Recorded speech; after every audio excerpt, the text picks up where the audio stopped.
Warahmatullahi wabarakatuh. Waalaikumsalam warahmatullahi wabarakatuh.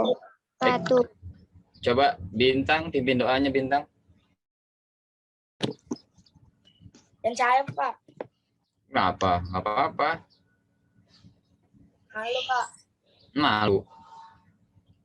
Oke, yang biasa Oji, Ji yang biasa Ji. Oji datang belum ya?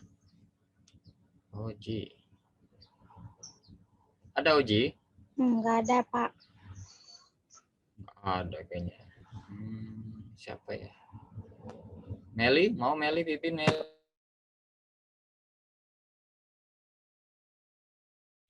Iya Pak.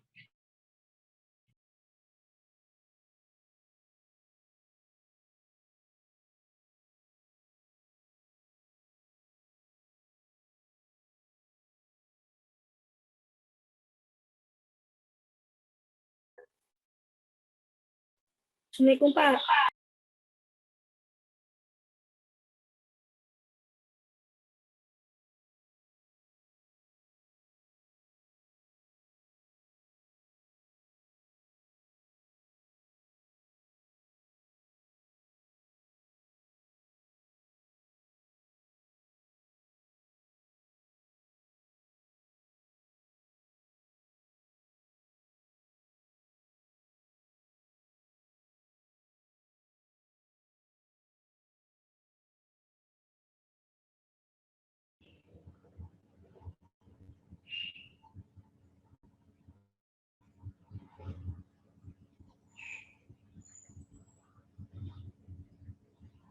Baik, sudah?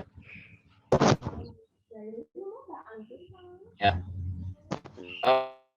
Materi kita hari ini, ya. Sebelumnya Bapak ingin mengingatkan dulu, pandemi di Indonesia masih belum berakhir, jadi masih harus menerapkan 3M ya. Jangan lupa. Untuk materi pada pagi hari ini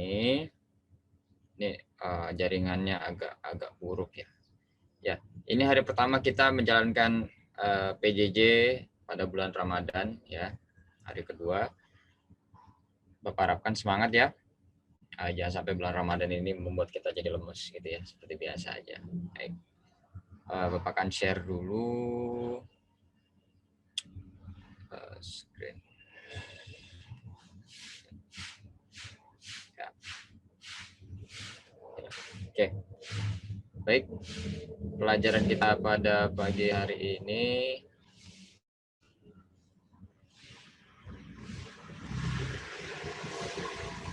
yaitu mengenai pengelompokan benda-benda zat tunggal ya. Baik. Ada dua yang disebut sebagai zat tunggal. Yang pertama ada ada tiga. Yang pertama unsur, senyawa, dan campuran. Gitu ya. Ada zat, unsur, senyawa, dan campuran. Ya, kedengeran kan suara Bapak ya? Oke, apa itu unsur? Unsur adalah zat tunggal yang paling sederhana dan tidak dapat diuraikan lagi ya melalui reaksi kimia. Itu unsur.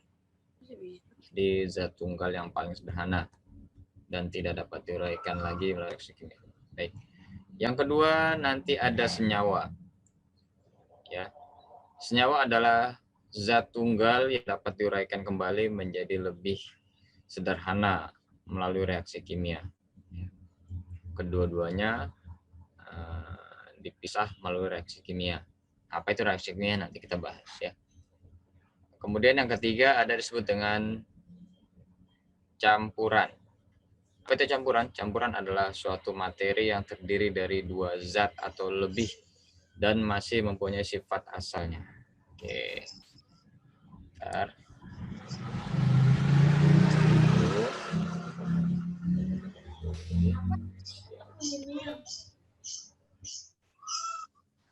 Baik, kita masukkan pertama dulu unsur. Unsur adalah zat tunggal yang paling sederhana dan tidak dapat diuraikan lagi melalui reaksi kimia. Unsur. Apa itu contoh unsur? Yang tahu? Satu aja. Contoh unsur, satu aja. Ada yang tahu? Oke, lihat pengertiannya. Zat tunggal yang paling sederhana. Ya. Contohnya itu kita lihat di sini ada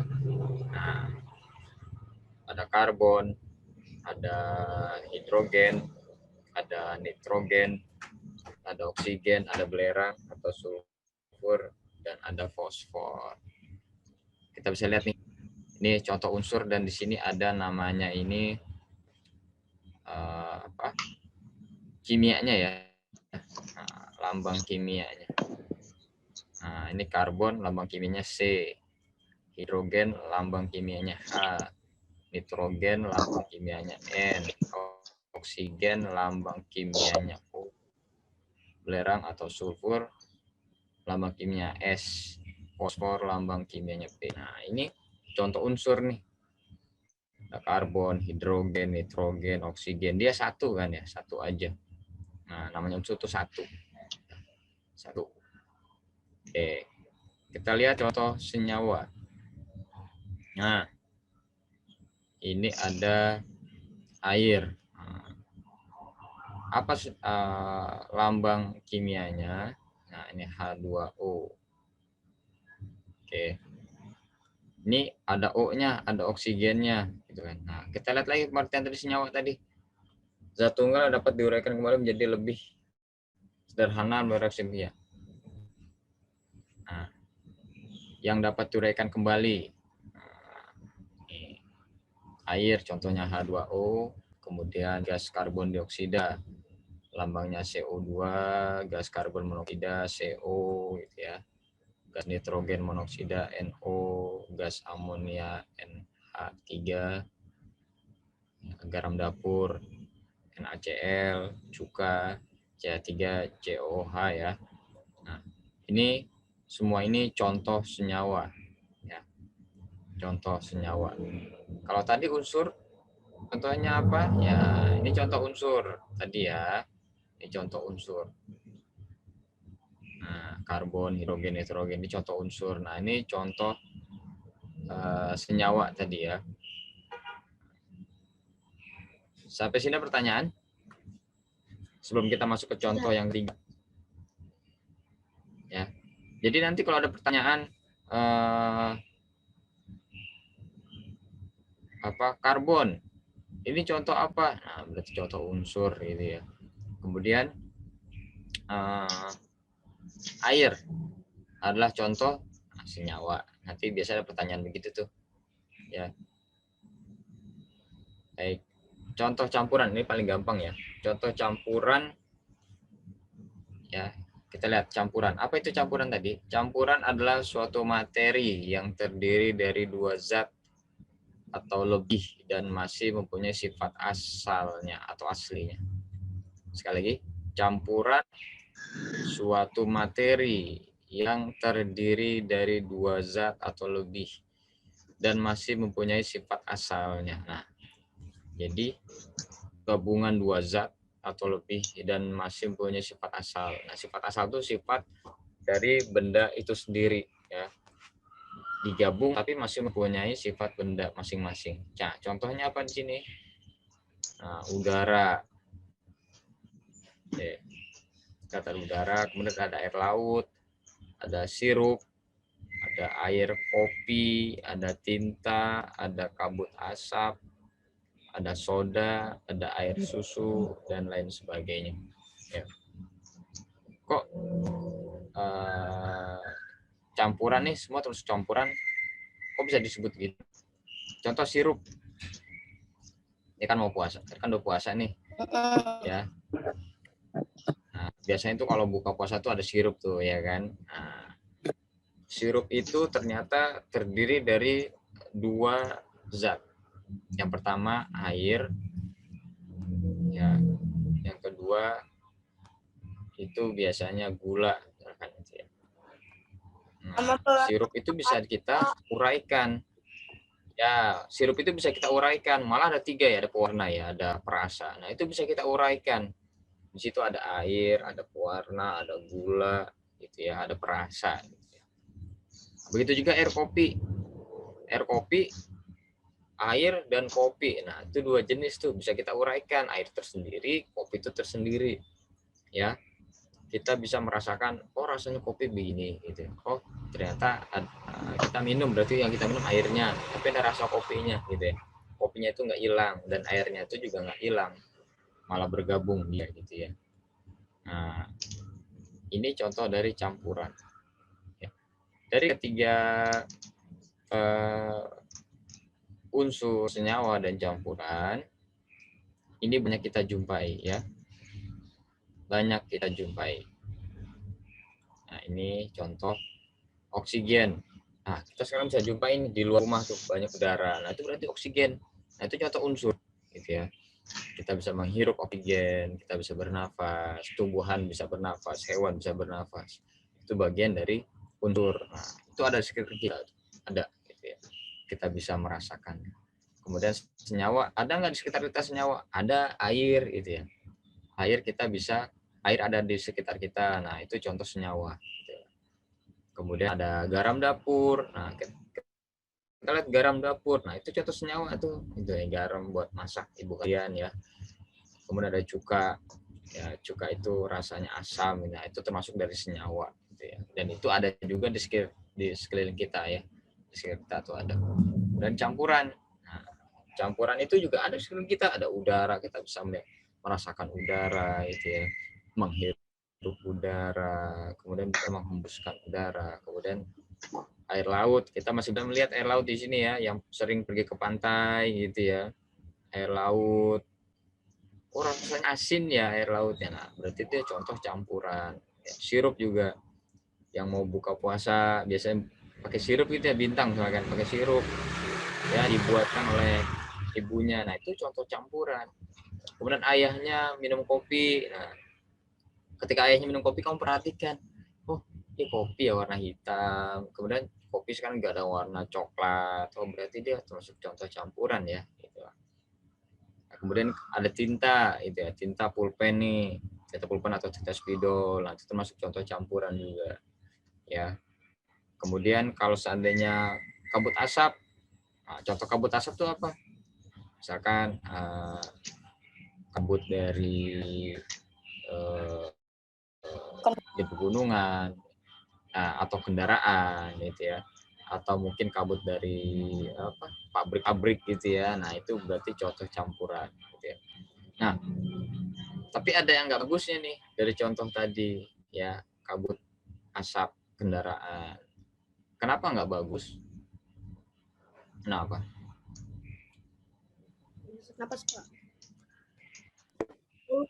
Apa asap kendaraan itu tidak bagus, tidak baik, buruk untuk kesehatan manusia? Ada campuran oli, Pak. Campuran oli. Nah, baik. Mengandung karbon, Pak. Ya, asap kendaraan itu biasanya ya kabut. Ya, itu asap itu mengandung racun atau mengandung karbon dioksida ya. Jadi racun itu yang keluar dari knalpot kendaraan itu hasil dari pembakaran. Nah, pembakaran bahan bakar kendaraan ya, minyak ya, bensin gitu ya, bensin. Nah itu hasil pembakaran itu ada sisa-sisanya asap ya.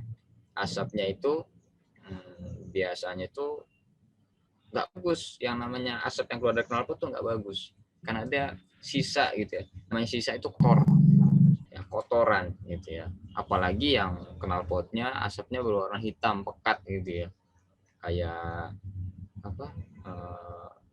mobil kendaraan umum gitu ya, Mikrolet, Metro Mini gitu ya. Nah itu berbahaya sekali gitu ya, itu yang hitam gitu loh. Kalau asapnya hitam, nyamuk berbahaya nggak, Pak? asap semprotan nyamuk, ya.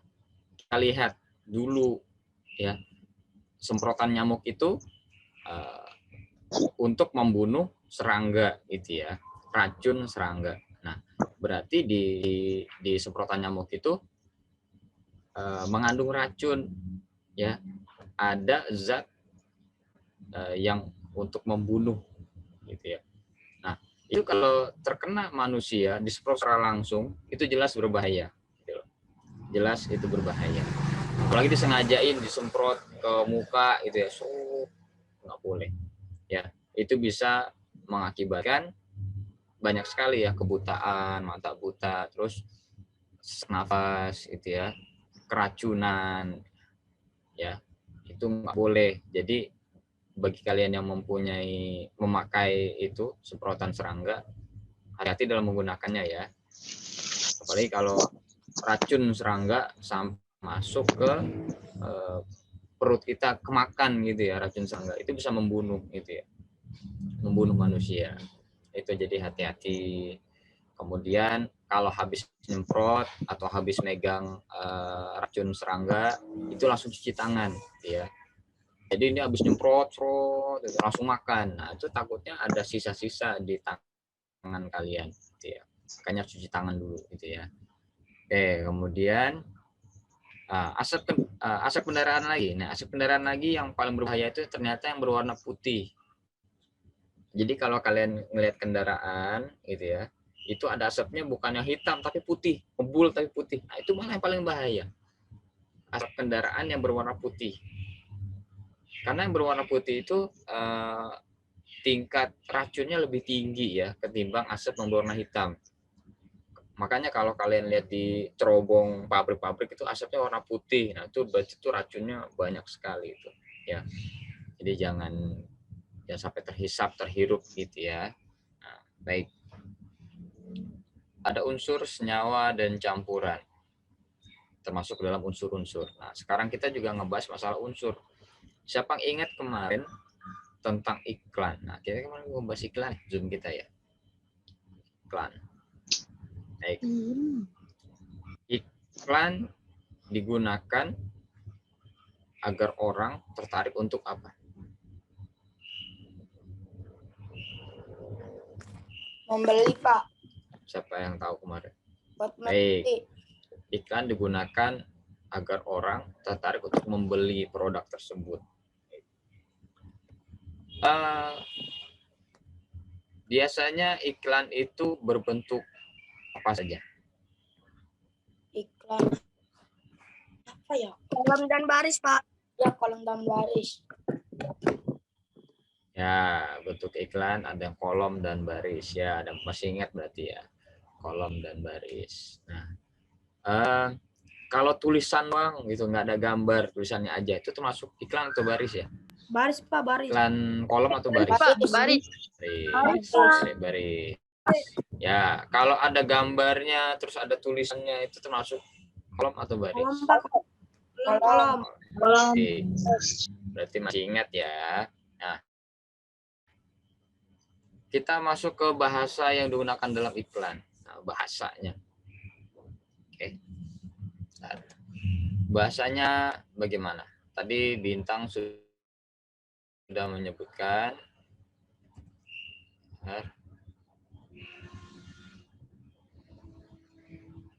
Tadi Bintang sudah menyebutkan ya, bahasanya iklan itu menggugah. Singkat, biar orang tertarik untuk membeli. Ya, singkat, jelas, padat. Biasanya bahasanya itu menggugah. Apa itu menggugah? Menggugah itu mengajak. Ya. Biar orang tergugah. Ya. Terajak untuk melihat itu iklan. Wow, iklannya menggugah ya. Misalkan iklan puasa nih, lagi puasa nih, iklan makanan gitu. Makanan iklan yang enak-enak gitu. Sirup bango. Nah, sirup ya, misalkan sirup bango atau apa gitu. Nah, kamu tergugah tuh, wih, iklannya cakep ya. Oh, nanti sore bikin minta ibu bikin sirup yang kayak di iklan. Nah, itu tergugah tuh. Karena iklan itu kamu menjadi tertarik untuk melihat, tertarik untuk mencoba. tertarik untuk minimal memperhatikan, gitu ya. Nah, itu menggugah. Berarti perasaan kamu tergugah. Oh, iklannya bagus ya, apalagi dengan tampilan yang menarik, gitu ya. Apa sirupnya ada esnya dituang, apalagi puasa begini ya, banyak iklan-iklan makanan, gitu ya. Nah, yang kedua informatif. Informatif itu berisi tentang informasi. Nah, itu namanya informatif. Jadi iklan itu bahasa yang digunakan itu informatif. Misalkan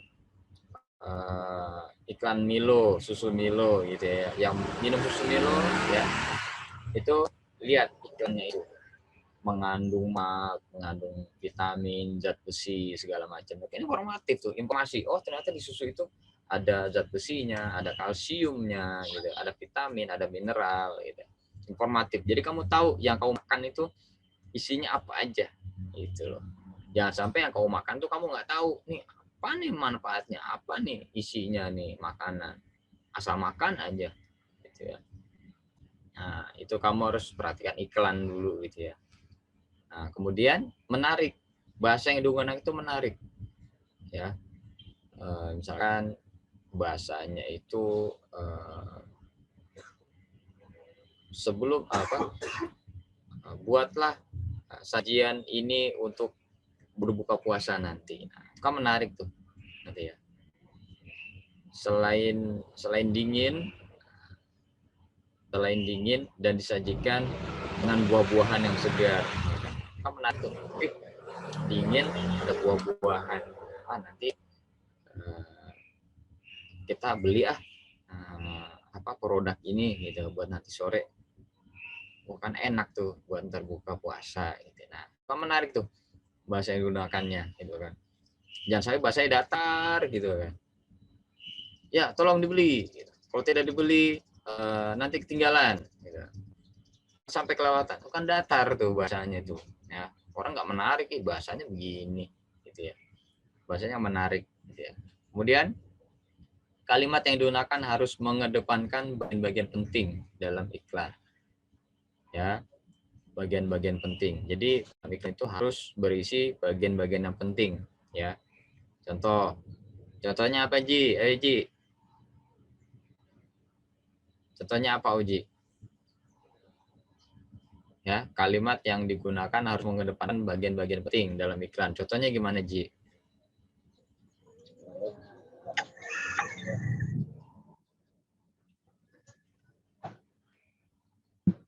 Apa? Ayo, siapa yang tahu? Mudah dipengerti, Pak.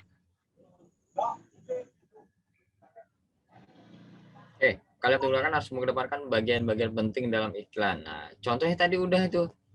Misalkan di susu Milo itu mengandung vitamin, mineral, zat besi, kalsium. Nah, itu bagian-bagian penting, kan mengedepankan bagian-bagian penting. Berarti di susu itu ada kalsiumnya, ya, ada mineralnya. Ya. Itu maksudnya kalimat yang didoakan harus mengedepankan bagian-bagian penting.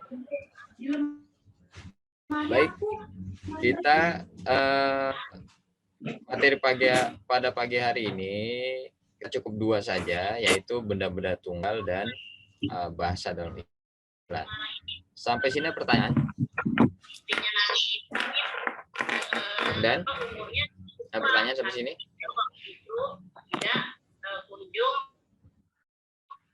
Ada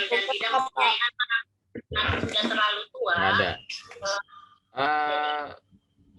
Baik. Kalau sudah tidak bertanya, Bapak akan ulang sekali lagi. Ya. Tadi benda-benda zat tunggal ada 3 ya, ada unsur, ada senyawa, ada campuran. Nah, kalau kopi, air kopi itu contoh campuran senyawa unsur. Campuran. Oke, campuran ya. Kalau terus air cuka, campuran senyawa atau unsur? Senyawa, Pak. Senyawa, Pak. Senyawa. Baik. apa H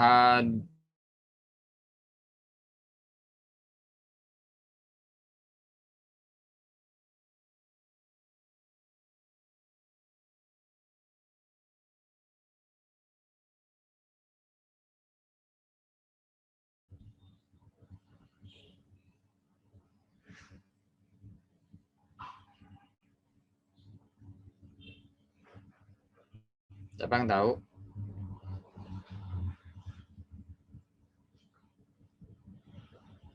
H2O. H2O. Nyawa. Unsur. Ya. Unsur Pak, unsur. Nyawa. Nyawa nih. Nyawa pas nyawa. Nyawa Pak. Nyawa. 2O. Kalau satu doang Bapak sebutin H2O, berarti dia unsur gitu ya. Nah, unsur. Kemudian iklan. Nah, lagi iklan. Bahasa yang digunakan itu menggugah. Apa itu menggugah tadi? Mengajak Pak, mengajak. Ya, kita tergugah gitu ya, kita terajak gitu ya. Kalau informatif tadi apa? Menarik Pak. Informatif, berisi tentang informasi itu informatif ya. Menarik, apa menarik contohnya gimana? Menarik contohnya ada gambarnya Pak. Ada gambarnya, menarik. Ada tulisan. Ya, menarik berarti bahasanya digunakan itu membuat orang tertarik untuk membeli gitu ya. Kemudian kalimat yang digunakan mengedepankan bagian-bagian penting dalam iklan. Seperti apa tuh? Ya, menyebutkan bagian-bagian penting, contohnya menyebutkan nilai gizi gitu ya. Iklan itu ada nilai gizinya, menyebutkan nilai gizi, menyebutkan unggulan produk ini, menyebutkan sumber dari produk ini, kan produk susu Denko, kan.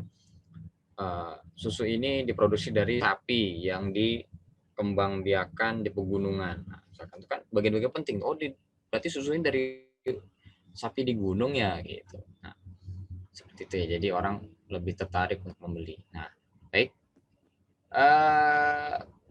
Materi kita atau Zoom kita pada pagi hari ini 1 jam kurang, baru 35 menit ya. Baik, sebelumnya Bapak akan memberikan ini pemberitahuan pengumuman. Sebentar lagi kita akan ulangan harian tema 8 ya. Jadi siap-siap dari sekarang. Ulangan harian tema 8 ya, nanti kita akan mulai dalam waktu dekat. Jadi dipersiapkan dari sekarang. Kemudian untuk agenda Ramadan, kemungkinan Ustadz Amron akan memberikan, entah nanti diberikan Zoom seminggu sekali untuk mengaji bareng-bareng atau gimana gitu ya. Nanti akan diumumkan ya kegiatan Ramadannya seperti apa teknisnya. Kemudian untuk materi pelajaran kita itu sampai tema 9 yang temanya ya. Kemudian untuk matematika itu sampai pengumpulan data. Ya, kemarin kita udah masuk ya data ya. Kita udah masuk pengumpulan data. Nah, itu materi terakhir kita. Nah, kemudian PLBJ dua bab lagi ya kita akan bahas. Jadi mungkin bulan Mei, akhir Mei kita sudah selesai materi. Ya, setelah itu kita akan ulangan kenaikan kelas. Ya. Jadi sebentar lagi. Jadi kalian belajar tinggal sebulan lagi nih kurang lebih ya. 1 bulan ya, 2 bulan paling lama ya, 2 bulan lagi kalian belajar.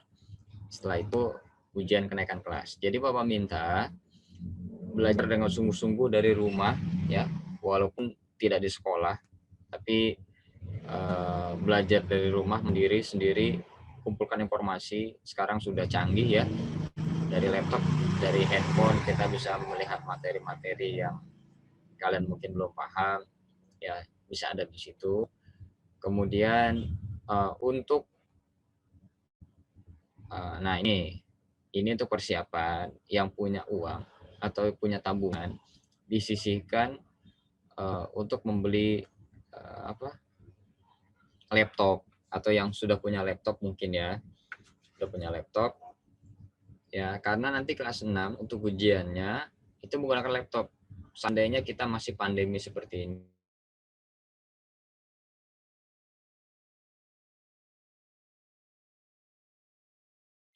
jadi nggak ada salahnya kalian mengumpulkan uang jajan gitu ya, atau nanti dapat THR dikumpulkan untuk beli laptop ya, karena persiapan kelas 6. Seandainya nanti kelas 6 tidak digunakan, tidak apa-apa, kalian bisa gunakan sekolah nanti SMP atau SMA gitu ya, dari sekarang dipersiapkan ya. Terus handphone juga, handphone kuota itu harus dipersiapkan, karena kita belajar ya seperti ini terus sampai Zoom tiap minggu gitu ya. Kemudian lewat WhatsApp ya tiap hari. Nah, itu kuota harus terpenuhi. Kemudian handphone yang canggih gitu ya. Mau nggak mau handphone yang canggih gitu ya, biar kita bisa mengikuti pelajaran sekarang yang ada aplikasi Zoom. Jangan sampai handphone nggak bisa di-download Zoom gitu ya. Jadi nggak bisa ikut Zoom gitu ya. Nah, jadi persiapan seperti itu yang sedikit demi sedikit kita persiapkan. Kemudian untuk materi, misalkan nih materi kamu bukunya nggak ada nih, misalkan tema berapa nggak ada gitu ya. Nah, itu di internet ada namanya buku digital gitu ya. Nah, kamu udah download tuh buku digital tema berapa, kamu bisa download, pelajari di situ ada gitu ya. Jadi nggak usah bingung, nggak usah nggak dapat. Aduh, Pak, saya nggak dapat buku, Pak. Ya cari saja buku namanya itu buku internet lah, gua bilang ya. Seperti itu ya. Nah, itu bisa kita gunakan sarana-sarana informasi seperti itu, teknologi ya kita gunakan. Nah, yang terakhir untuk apa namanya kegiatan ulangan harian minggu besok ya, mudah-mudahan ya kalau lancar gitu ya, itu menggunakan Google Form gitu ya. Jadi lagi-lagi kuota ya, dan ada batas waktunya kalau untuk ulangan. Jadi tidak sampai sore ya, tidak sampai malam. Mengumpulkannya itu paling lama ya siang ya, jam 1 gitu ya, nggak sampai jam 3 seperti kemarin gitu ya. Karena puasa jam belajar kalian kurangi ya, tidak full. Ini kalian mulai belajar itu jam 8 ya. Itu kalian mulai belajar jam 8 sampai jam jam berapa kurang, kalau nggak salah jam setengah 1 ya, setengah 1. Nah, kalian belajarnya jam segitu ya. Jadi tidak mulai jam setengah 7 atau jam 7, tapi jam 8 mulainya. Jadi boleh kalian mengirim absen itu jam 8, nggak apa-apa, nggak masalah ya. Jam 8 kirim foto absen besok ya, kemudian langsung Bapak kirim tugas gitu ya. Nah, baik. Zoom kita pada pagi hari ini telah berakhir hampir 1 jam ya.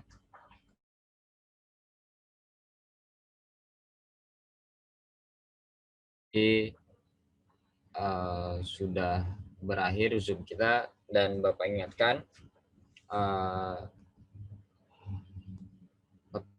ingatkan bahwa menjaga jarak